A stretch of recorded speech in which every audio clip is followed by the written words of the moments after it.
E aí, pessoal, começamos um Eletrocast, esse podcast do Grupo Eletrolar, que vai falar sobre mobilidade urbana, mobilidade elétrica, e a gente vai trazer vários temas relacionados a isso aqui para vocês em 20 episódios, que vão acontecer de agora até o começo de junho, até o final de junho, quando acontece a Eletrocar Show, que é um grande evento de mobilidade que a gente vai trazer aqui para São Paulo. Bom, nesse episódio de hoje a gente vai falar sobre eletrificação, principalmente de carros pesados, né? Como que a gente consegue fazer isso acontecer de uma maneira mais ágil no Brasil? Para isso a gente tem aqui, ó, dois pesos pesados do mercado na mesa, apresentando ali primeiro o Joel Leite, que é jornalista especializado no setor automotivo, também diretor da Autoinforme, organizador do Prêmio Mobilidade Limpa, que vai acontecer dentro da Eletrocar Show, né, Joel? Prazer ter você aqui. Prazer estar aqui com vocês. Vamos falar um pouco sobre essa importante tecnologia que está chegando e se expandindo no Brasil. Vamos lá. Esse prêmio da Eletrocar?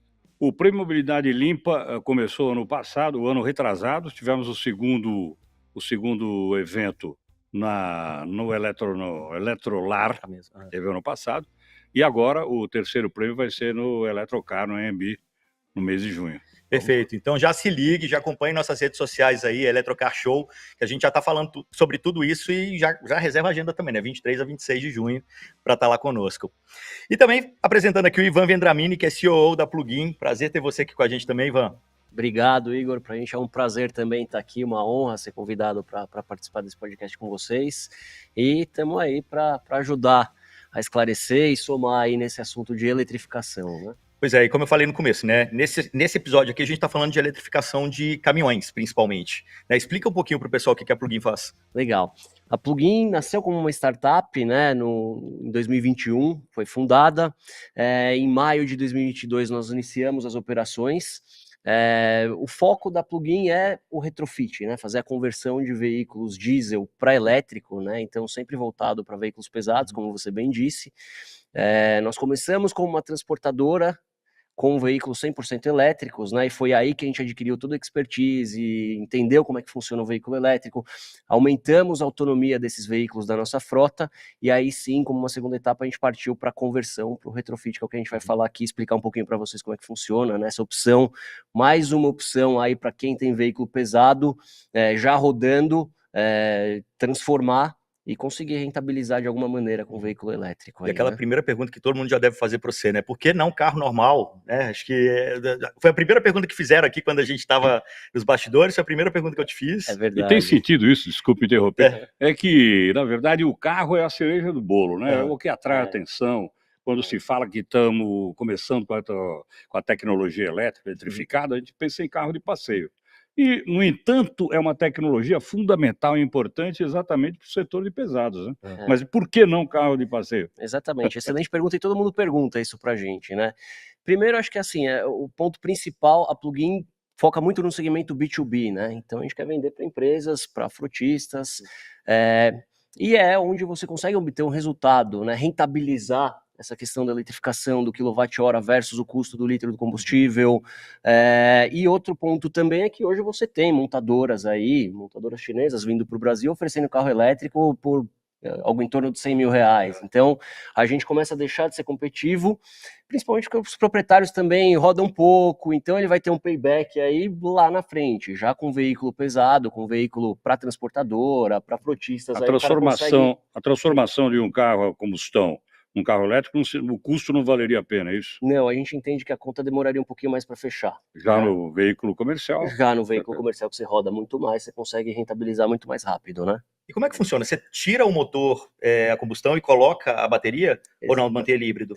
Exatamente, não. Ele vira um veículo 100% elétrico, né? Então eu retiro o motor diesel, eu retiro o tanque de combustível, todos os periféricos desse motor, a gente retira tudo e instala bateria, motor elétrico e todos os nossos componentes, né? Então ele vira um veículo 100% elétrico e não híbrido. Teria um desse, Joel?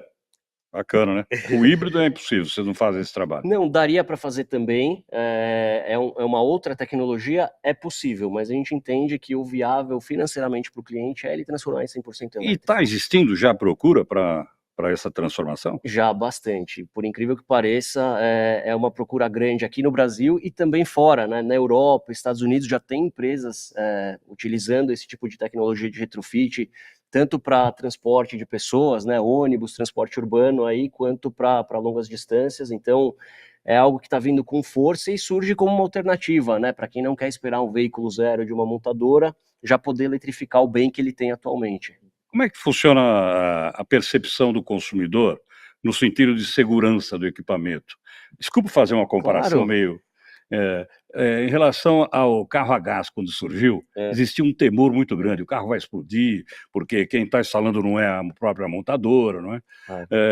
Como é que você está vendo isso? Existe essa preocupação do cliente? E como vocês dão essa garantia de segurança? Excelente pergunta, Joel. O primeiro ponto é, muita gente fala, né, do elétrico, questão de incêndio e tal. Então, se a gente olha estatisticamente o elétrico, a questão, o índice de incêndio em veículo elétrico versus a combustão, é muito inferior, né? Bem inferior, então assim, isso já endereça parte do seu questionamento.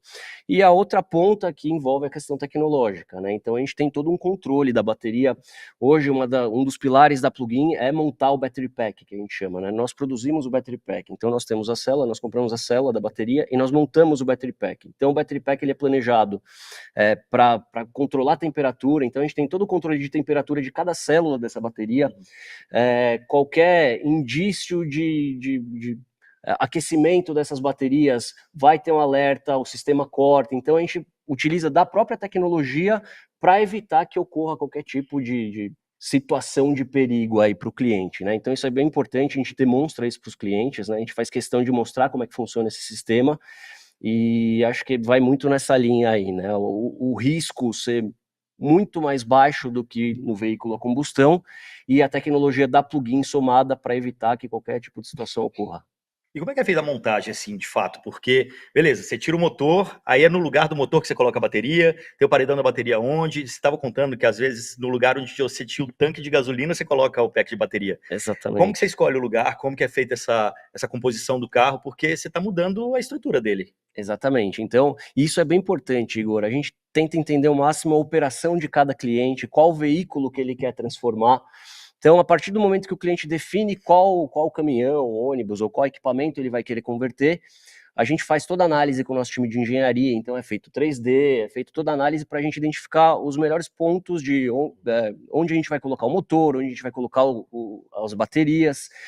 E um dos diferenciais nosso é justamente produzir esse battery pack em casa para adaptar melhor ao veículo. Então eu consigo fazer battery pack que seja com uma altura maior ou menor, eu consigo fazer ele mais largo, justamente identificando o melhor espaço do veículo para poder acomodar e adaptar melhor a cada modelo que o cliente traz para a gente, entendeu? Então é muito customizado, é um projeto 100% customizado, identificando a necessidade de cada cliente. Você disse que compra esse kit, esse equipamento. Essa tecnologia não é brasileira, você importa? Não, o que nós compramos é a célula das baterias, né? E o resto nós fazemos aqui. O battery pack é feito aqui. Então eu tenho fornecedores aqui no Brasil que me fornecem os componentes para montar o pack, mas motor e células de bateria a gente importa. Isso Da é onde? importado. A gente tem mais de um fornecedor, então tem um fornecedor na China e no Brasil, e Estados Unidos também. E a China e os Estados Unidos já tem esse tipo de trabalho que vocês fazem aqui, essa Já. O China, assim, o chinês ele está sempre, né, inquieto, né? Então tem um mercado grande já de retrofit na China. Estados Unidos também tem, Europa tem, Índia. Então se você der um Google aí procurar, você vai encontrar em várias regiões já esse processo de retrofit aí para carro, para caminhão, para moto, para o que for. Moto também é possível fazer a transformação. Também é possível. Tem empresas na Índia que já fazem também.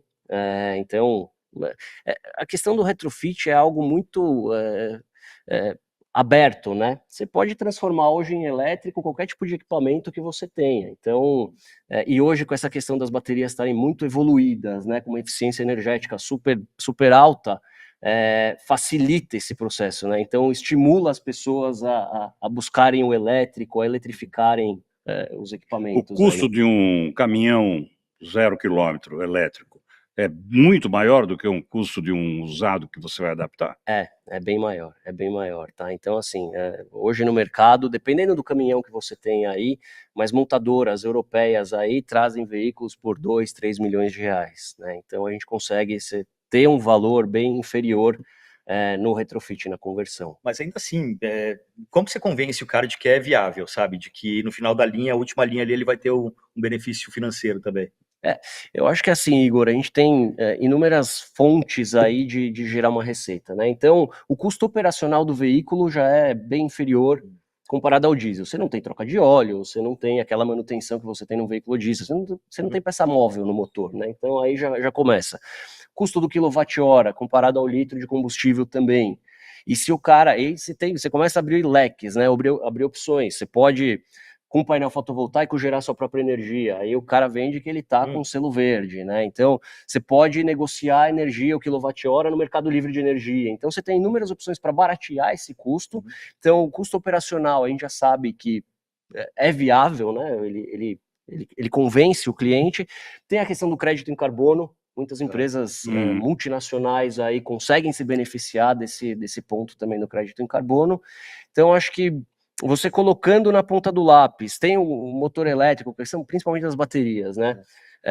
Tem um custo maior de aquisição, mas ao longo do tempo, você fazendo todas essas contas, você vê que a conta fecha e cada cliente fecha em um determinado momento. Tem cliente que roda mais. Assim, tem por quilômetro? Seria? A conta que eles fazem geralmente é o quilômetro rodado, né? Então, tem cliente que leva 2 anos, tem cliente que vai levar 3, tem cliente que em 1 ano já consegue ter um retorno. Então, é muito de cada cliente essa questão do payback, né? A gente tem que analisar. O custo desse equipamento também vai depender da autonomia que você vai oferecer. Exatamente, João. Então, por que é importante esse trabalho da plugin, né? A gente entende a logística do cliente, a rota do cliente, onde esse veículo vai operar, para customizar. Obviamente que a gente sabe que bateria tem um custo. Se você precisa de 100 km por dia, para que gastar dinheiro? Por que você vai montar um veículo com 300 km de autonomia, entendeu? Então, essa é uma grande vantagem da plugin, essa questão da customização, né? Você poder adaptar para a operação do cliente.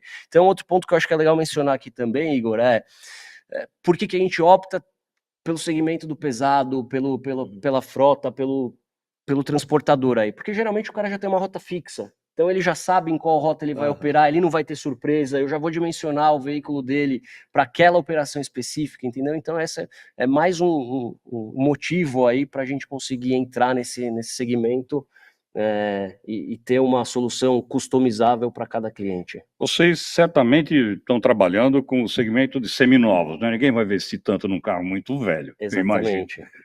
Esse potencial é muito grande. Qual é o número que vocês imaginam de potencial desse mercado no Brasil? Boa pergunta, João. A gente, olhando para o Brasil hoje, a gente tem mais de 2 milhões de veículos diesel rodando, né? Então é o que a gente estava até falando, eu tive um bate-papo antes com o Igor, esses veículos eles não vão virar elétricos aí de uma hora do dia para a noite, né? Então, obviamente que até as montadoras não têm essa oferta para algumas linhas ali, né, de pesados, veículos médios, então a gente consegue já trazer essa solução de bate-pronto para o Brasil, né? Então eu já tenho uma solução hoje, se a montadora não consegue oferecer um determinado tipo de veículo, elétrico, né? A plugin já consegue entrar nesse segmento e falar, o que você demoraria 2 ou 3 anos para ter na sua frota, eu já consigo fazer hoje para você, entendeu? A gente já consegue antecipar esse processo de descarbonização. E é rápida essa transformação? Você entrega o caminhão em quanto tempo? É rápido. A gente tem... O primeiro projeto, se é um modelo que a gente ainda não tem desenvolvido, a gente leva algo em torno de 150 dias, tá? Para ter o desenvolvimento, para fazer todo esse 3D que eu falei, né? Identificar onde a gente vai colocar cada componente do motor.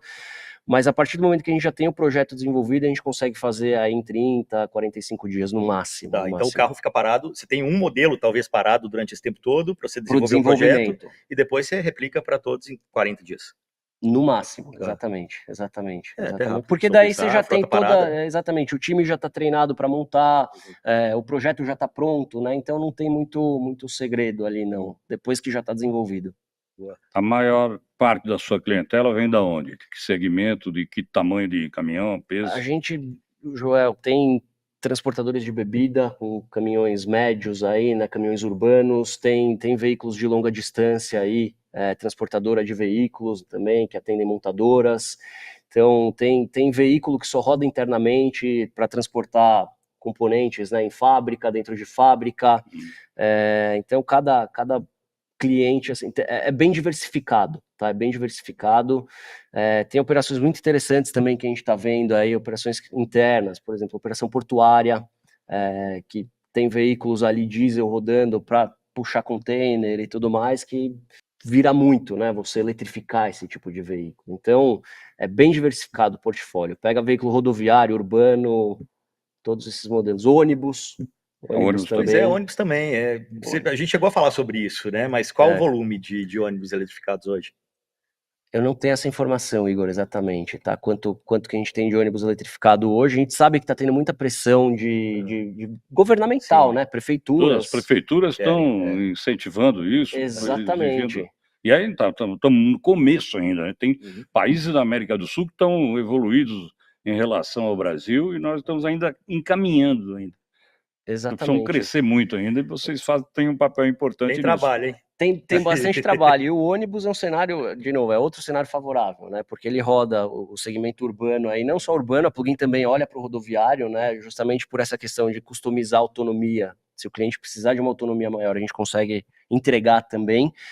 Mas o ônibus urbano, ele vai rodar 180, 200 km por dia no máximo.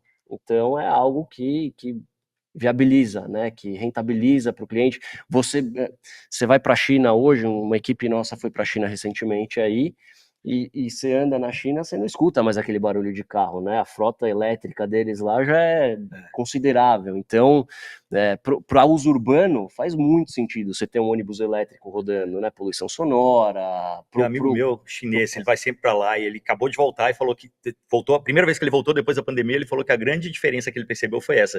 Foi para a rua e falou, alguma coisa está estranha.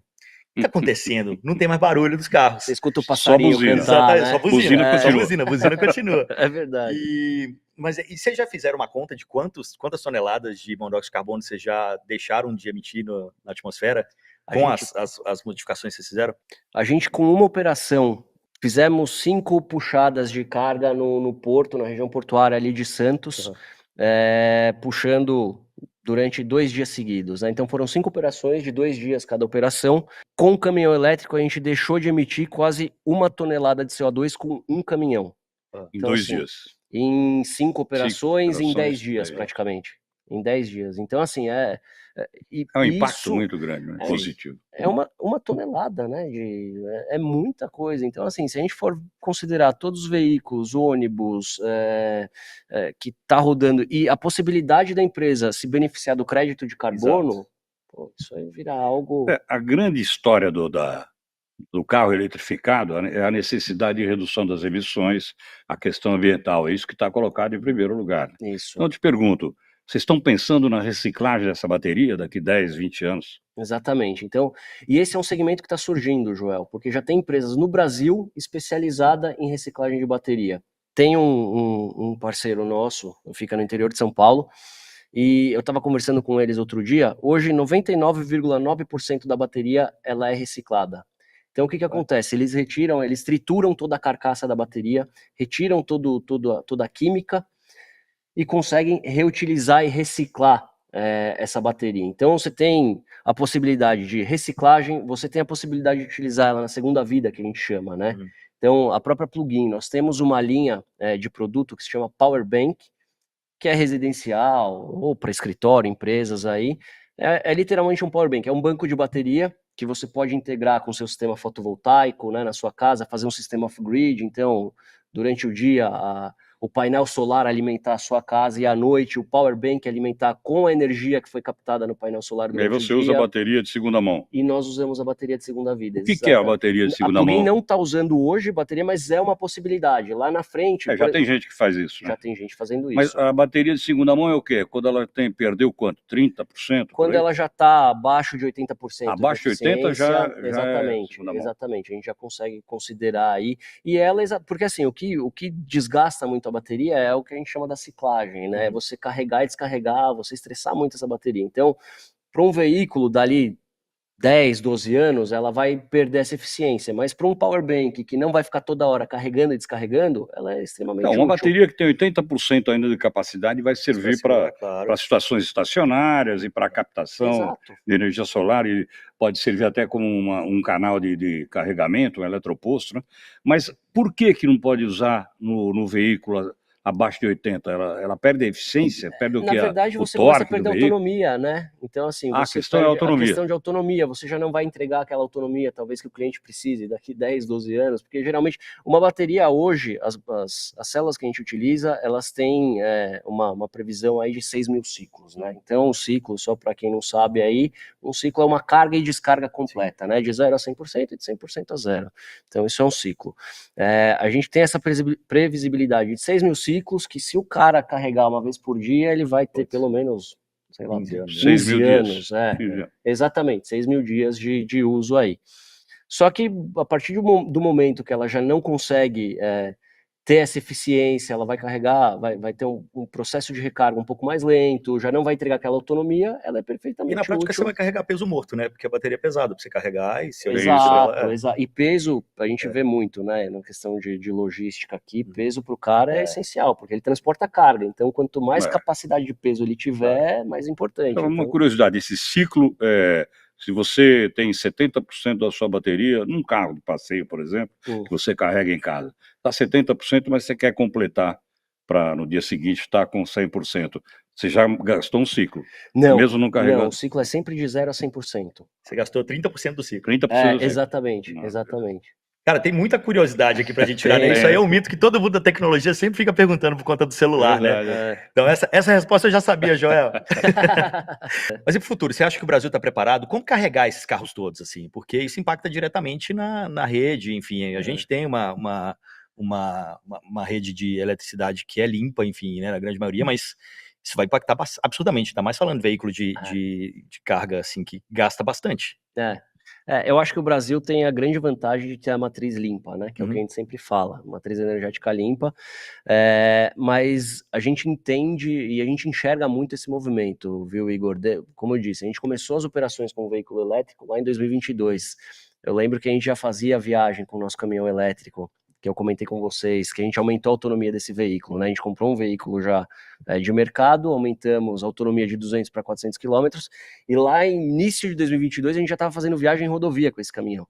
E eu lembro que a gente planejava as viagens, tinha pouco carregador, era um desafio pra gente, e muitas vezes você chegava naquele local, o carregador não estava funcionando. Aí a gente suava até frio, né? Brincava, nossa, e agora o que a gente vai fazer? Hoje não, hoje você pega o aplicativo aí de carregador de celular, você tem um carregador a cada... Você consegue viajar praticamente o Brasil inteiro já de carro elétrico hoje, né? Então, assim, a gente vê esse avanço, e eu tô falando 2 anos praticamente aí de evolução, né? Então tá evoluindo muito rápido, e a gente vê uma pressão também, por exemplo, do ônibus elétrico rodando na cidade de São Paulo. A prefeitura tá forçando a implementação desses ônibus aí. Ao mesmo tempo, eles forçam que a infraestrutura também seja adequada para isso, né? Então, tem uma pressão governamental para que ocorram essas mudanças, essas alterações aí, e a gente vê que é um movimento sem volta. A gente entende que essa questão da eletrificação veio para ficar, a infraestrutura vai evoluir, você vai ter fazendas fotovoltaicas próximas às cidades gerando energia também, não dependendo só de uma usina aí, você vai ter o transporte dessa energia, né? Então a gente tem um produto na Plugin que é o Power Bank móvel. A gente pegou uma picapezinha, colocamos um Power Bank, e você transporta essa energia. A gente vai socorrer veículo elétrico, que às vezes tem pane seca aí, com esse Power Bank móvel, liga, dá uma carga. Se você faz algo maior, hoje a gente está numa estrada, numa Fiat Strada, né, um veículo pequeno aí, mas eu posso fazer um Power Bank do tamanho de um container e comercializar essa energia, né, começar a levar onde talvez não tenha uma infraestrutura para receber essa energia da rede, né, da concessionária. Então, começa a criar muita possibilidade, é um mercado que está em transformação. Agora na CES mesmo, teve um modelo que estava sendo mostrado lá, era um carro ligado ao SmartThings da Samsung, que era o sistema operacional ali. E ele servia como oposto. De noite, se faltar, ou qualquer momento, se faltasse luz na sua casa, o seu carro servia de power bank para casa, né? Você consegue fazer a volta. Eu vi uma experiência, faz bastante tempo que eu estava no começo da tecnologia em Portugal. Faz quase uns 15, 20 anos. E a opção que eles estavam tendendo naquele momento, uma das opções era o seguinte: o carro entrava na oficina e trocava a bateria dele saía e botava uma nova carregada. Em questão de menos de 5 minutos, quer dizer, é uma situação muito mais rápida do que o abastecimento. Depois eu não vi mais falar disso. Isso funciona ainda? Você conhece? Funciona, é o que a gente chama de swap de bateria, né?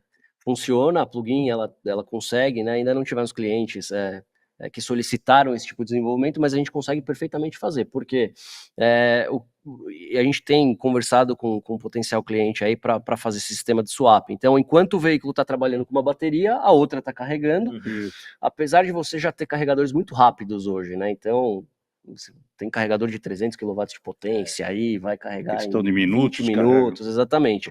Mas você tem essa possibilidade, enquanto uma bateria está operando com o veículo, a outra está carregando, tá acabando aqui, vamos lá, encosta o caminhão aqui 5 minutos, faz o swap e volta com a bateria cheia, enquanto a outra que esgotou recarrega. Então, é perfeitamente viável, é possível. A gente vê isso muito para moto também, né? Porque tem uma bateria pequena, então tem uma startup em São Paulo que opera com motos elétricas aí, e eles têm estações que você vai e troca a sua bateria. Mas já tem funcionando? Já tem funcionando. Mesmo para caminhão, carro? Para caminhão também, mas para caminhão, assim, é algo que o cliente ele tem que ter infraestrutura só para poder trocar, né? Então ele vai ter que ter uma empilhadeira Exige ali, também uma porque infraestrutura. é pesado, exatamente, é uma bateria de um veículo pesado, né? Então, mas é perfeitamente viável e é uma das alternativas. Você estava falando de reciclagem, né? Que hoje é perfeitamente possível reciclar as baterias, muitas delas são bastante recicladas já hoje. Tem alguma, assim como na linha branca, né? Quando a gente pega a Eletrolar ali, você tem, sei lá, uma fabricante de geladeira, ela precisa pegar de volta uma porcentagem X daquilo que ela colocou no mercado para reciclagem. Já existe alguma política pública nesse sentido, alguma legislação nesse sentido que exija que vocês recuperem uma porcentagem X daquelas baterias que vocês colocam na rua, não? Não, ainda não tenho conhecimento, Igor, de nenhuma regulamentação para isso, tá? De você ter que, de te forçar a recuperar aquilo, né? O que acontece é que os próprios clientes exigem que a gente faça isso, então eles chegam até nós e já... Uma das primeiras perguntas que surge é: o que vocês vão fazer com a bateria do nosso veículo depois que ela estiver inutilizável? E a gente já trata, já endereça, mostra, ó, eu tenho um acordo, enfim, já mostra toda a documentação que os próprios clientes exigem. Mas de prefeitura ou governo, alguma legislação, a gente ainda não tem conhecimento, não. Eu acho que o grande problema da questão ambiental, e isso se remete também à tecnologia de carro elétrico, caminhão, é a questão da educação. Eu acho que é um desafio que a sociedade como um todo tem de mostrar a importância da redução das emissões de poluentes, do aquecimento da terra, né, do problema que isso causa, que o aquecimento dos polos provoca na natureza e na vida da gente, né? Até a reciclagem doméstica do lixo muitas vezes não é feita por falta de conhecimento. Eu acho que você não acha que é obrigação nossa, eu digo nossa, de uma forma, você como um ator desse segmento, e a gente como comunicador também, não é um desafio você colocar a questão da educação em primeiro lugar, informar a necessidade e a necessidade imperiosa de você reduzir as emissões, principalmente? Eu acho que é um desafio, Joel, para nós também que somos embaixadores aí, né, do veículo elétrico, de todo esse apelo à sustentabilidade, e como todo desafio é algo novo, né? Então as pessoas não conhecem, não têm informação. Então a gente se sente meio que obrigado a também levar esse tipo de informação até as pessoas, porque as pessoas não conhecem. Muita gente, um dos desafios que a gente tem as pessoas estão acostumadas com o veículo a diesel, já conhecem, já sabem que funciona, tem a questão da confiabilidade e tudo mais. E quando a gente chega para falar de veículo elétrico, eles falam: não, isso aí eu não quero, isso aí é mais caro, eu não quero. Não, mas espera aí, senta aqui, vamos entender com a gente. Ele é mais caro, o preço de aquisição, mas poxa, no ciclo de vida do produto, você vai ter muito mais benefícios, vai sair mais barato. Então eu acho que uma briga nossa é sempre essa questão de educar os nossos clientes e os consumidores, né? Porque as pessoas não querem, às vezes, ir atrás da informação. Então a gente tem essa obrigação, esse dever de levar a informação, de deixar a informação redondinha para que as pessoas entendam e se conscientizem, né, de que o veículo elétrico é algo necessário. Outro dia eu estava vendo um vídeo muito interessante, depois eu vou pegar o link para compartilhar com você, Igor, e você põe aí todo o ciclo, né, do carro diesel. Então, desde que o combustível é gerado... Do berço ao túmulo, do não é? Do berço ao túmulo, lá da plataforma, aí da plataforma vai de navio até o porto, aí do porto vai de caminhão até a refinaria, e todo esse ciclo CO2, emitindo CO2, enquanto que o carro elétrico saiu da usina da hidrelétrica aqui no Brasil, vai direto para o consumidor ali através da fiação. Então, assim, você não tem emissão de CO2 em nenhum momento, né? Pelo menos no Brasil, nessa cadeia aí de fornecimento da energia elétrica do veículo elétrico. Então, é um ponto que as pessoas não... Tem na exploração do material, na matéria-prima, né? Claro. Mas se você pegar o ciclo do berço ao túmulo do carro a combustão do carro elétrico, realmente o carro elétrico tem muito mais vantagem. Exatamente. Mas é curioso porque essa conscientização e essa educação é importante, porque eu lembro que há muito tempo eu fiz, inclusive, uma reportagem mostrando o ciclo de vida do automóvel. E aí ele começava, do ponto de vista de marketing da indústria, o ciclo de vida começa quando ele é lançado e acaba quando ele sai de linha. Cara, depois eu fui aprender o ciclo de vida do ponto de vista ambiental. Isso aí é apenas um pedacinho da vida dele. É a pontinha, Ele começa lá atrás, desde a exploração do ferro, né, dos minerais, até a morte, que muitas vezes não tem ainda, não aconteceu ainda. Exatamente. Então, o veículo elétrico ele é muito mais limpo, né? Muito mais sustentável. Tem as questões, como você bem disse, tem algumas fases que acaba tendo emissão de CO2 para a cadeia de produção, enfim, mas é muito menor e acho que é uma evolução da humanidade, né? A gente está transformando, a gente está conseguindo reduzir cada vez mais esses níveis aí, e o veículo elétrico vem para somar e colaborar com isso. E a evolução do componente em si, já que você está lidando com fornecedores, né? Como que você enxerga a evolução da bateria, em termos de eficiência, em termos de produção com material mais limpo? Perfeito. O que a gente consegue observar hoje, Igor, as baterias elas vêm evoluindo dia a dia, né? Então, poxa, a gente atualmente tem a bateria de lítio, já está vindo uma geração de bateria de sódio, que é um recurso natural, né? Você vai no mar, você consegue sódio. Tem a questão dela ter uma densidade energética um pouquinho menor, né? Então você precisa ter mais bateria para ter a mesma autonomia que a bateria de lítio entrega, mas é sódio. É um recurso natural, muito mais limpo. Então, assim, e vem avançando. A Tesla já fala em bateria de grafeno também, né? Que você consegue ter uma agora densidade de magnésio. Claro que o fornecimento de energia era mínimo, era para um relógio, assim, mas, putz, 3 semanas ela estava completamente degradada, tipo, ela já virou terra, sabe? Olha só. 3 semanas. Exato. Então é algo que vem avançando também, assim, dia a dia. A gente vê muita coisa nova, a gente já está com bateria de sódio aqui em teste, né? Nós temos uma bateria aqui já para teste, para poder implementar nessas conversões, e vai ser cada vez mais limpo, mais tecnológico. Dia a dia vem aperfeiçoando essa questão das baterias aí, né? A gente vê um movimento muito forte para isso. A gente falou agora dessa questão da educação, né, Joel? Você perguntou pro Ivan sobre isso, mas você acha que existe a possibilidade do Brasil se tornar um polo de inovação aí no que diz respeito à eletrificação de veículos, principalmente porque a gente está falando da nossa né, matriz energética limpa? Será que isso pode impactar para o mercado olhar para a gente com carinho, assim, nesse sentido?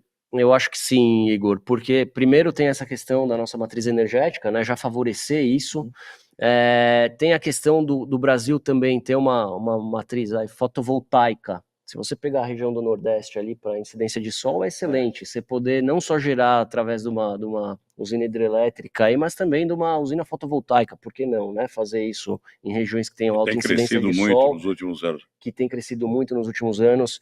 E a gente já tem empresa, né? O brasileiro é muito empreendedor. A gente vê essa veia no brasileiro aí, né? Então tem empresas já puxando para essa questão de eletrificação. A gente começou lá atrás com o Gurgel, né, com aquele projetinho que ele tinha e que, foi pioneiro, mas a gente vê o potencial grande do Brasil ter essa expertise aí em eletrificação em veículos elétricos, não só o Brasil, mas acho que a América do Sul, né, tem países como o Chile também que estão entregando, que tá entregando soluções bem interessantes aí, para eletrificação também. Então acho que a América do Sul como um todo aí é um potencial grande. Perfeito. Joel, mais alguma dúvida? Mais alguma questão para a gente extrair aqui do Ivan? O Ivan já esclareceu tudo, né? Já deu uma aula para a gente. Nossa, uma aula. Se a gente perguntar quantas perguntas nós fizemos aqui em meia hora, em 35 minutos, eu acho que foi recorde. Bombardeamos o Ivan e ele respondeu tudo. Mas é que é um assunto legal, né? A gente se empolga em falar desse tipo de assunto, de eletrificação. Então, é sempre um prazer estar com pessoas que também engajem, né? Que tenham interesse em conhecer. Muito Perfeito. bacana. Bom, pessoal, quem quiser conversar mais com o Ivan, de repente, alguma pergunta que talvez a gente não tenha feito aqui, só entrar em contato com ele no LinkedIn. Eu vou deixar o link do LinkedIn dele aqui embaixo. Joel, qual é o melhor contato para te encontrar, para trocar uma ideia com você? joelleite@autoinforme.com.br. Terei o prazer aí de receber qualquer pergunta, qualquer manifestação. Muito obrigado. E sugestão de pauta também. A gente vai fazer 20 episódios aqui do podcast. Se tiver algum detalhe aí relacionado à mobilidade elétrica, manda para nós que a gente traz especialistas como o Ivan aqui para responder para vocês. Eu aproveito para seguir o Eletrocar Show em todas as redes sociais também, ficar por dentro de tudo que a gente vai mostrar aí entre os dias 23 e 26 de junho lá no AMB, aqui em São Paulo. Joel, quer falar mais um pouquinho do prêmio? Só para a gente fechar? Sim, o objetivo do prêmio é justamente valorizar incentivar, não é, os carros elétricos, os veículos elétricos de uma maneira geral. A gente achou já há um tempo que a gente trabalha incentivando esse tipo de coisa, a gente achou que um prêmio, você oferecer um prêmio para as empresas portadoras, fabricantes de equipamentos como vocês, que estão entrando nessa tecnologia, acho que só podia melhorar, valorizar esse setor, e a gente teve a grande satisfação de observar aí nessas duas primeiras edições uma participação muito grande de todos, e vamos contar aí com todos também no nosso evento que vai ser na Eletrolar aí de 23 a 26 de junho. Nós vamos premiar as montadoras, importadoras e os veículos que obtiverem a maior redução de emissão de poluente, né, o índice de redução de poluentes durante o ano de 2024. Legal. Tá na dúvida aí sobre qual carro elétrico comprar?